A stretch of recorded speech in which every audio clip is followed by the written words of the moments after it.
થાનના તરણેતરના વિશ્વ પ્રસિદ્ધ મેળામાં મોટી સંખ્યામાં લોકો ઉમટી પડ્યા હતા। અંતિમ દિવસે સુરેન્દ્રનગર જિલ્લા પોલીસ પરિવાર પણ હાજર રહ્યો। વહીવટીતંત્ર દ્વારા ત્રિનેત્રેશ્વર મહાદેવને ધજા ચડાવવામાં આવી। રાજકોટ રેન્જ આઈજી અશોક કુમાર યાદવ હાજર રહ્યા। જિલ્લા પોલીસ વડા પ્રેમસુખ ડેલુ સહિતના અધિકારીઓ પણ હાજર રહ્યા। અધિકારીઓએ ત્રિનેત્રેશ્વર મહાદેવની પૂજા અર્ચના અને આરતી કરી।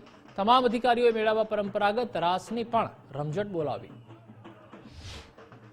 આજે તરણેતર ખાતે પોલીસ પરિવાર તેમજ વહીવટીતંત્ર દ્વારા સંયુક્ત ઉપક્રમે ધ્વજા ચડાવવામાં આવેલી છે અને આ તબક્કે પોલીસ ડિપાર્ટમેન્ટ આખી ટીમ અને વહીવટીતંત્રને ખૂબ ખૂબ અભિનંદન આપું છું।